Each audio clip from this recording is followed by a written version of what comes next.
চিঠির আশায় দিন কেটেছে কত, মানে আজকে আমি এইটাই আর্ট করব। ক্যানভাস বানানোর জন্য আমি কার্ডবোর্ড খুঁজে পাচ্ছিলাম না। অনেক খোঁজাখুঁজির পর আমার আগের একটা ডায়েরি খুঁজে পেয়েছিলাম। তখন ভাবলাম যে ওইটার ঢালটাই কেটে ফেলে। উপরের কাগজটা সরানোর পর দেখি ওইখানে কোনো কার্ডবোর্ডই ছিল না। এই সাইজের 6টা ঢাল ছিল। ভাবলাম এই 6টা ঢালের মধ্যে 6টা ভিন্ন ভিন্ন কিছু আর্ট করব।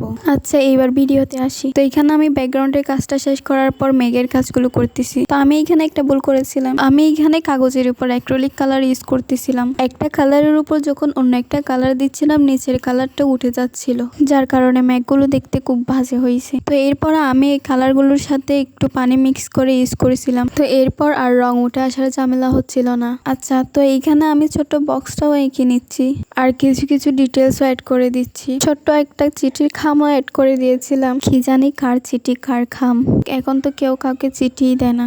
এই ধরনের বক্স আমার কখনো সামনাসামনি দেখা হয় নাই। যাই হোক, এইখানে আমার ডিটেলিং এর কাজগুলো প্রায় শেষ, যদিও খুব বেশি ডিটেলস কোথাও অ্যাড করি নাই। এইবার আমি লেখাটা লিখবো। আচ্ছা, যেহেতু 6 দিনের 6টা পেন্টিং করব, আপনাদের কারো কাছে কোনো রেফারেন্স পিকচার থাকলে শেয়ার করতে পারেন। ডালের সাইজ ছোট হওয়ার কারণে আমি এটা অনেক সিম্পল রেখেছি। তো আজকে এতটুকুই।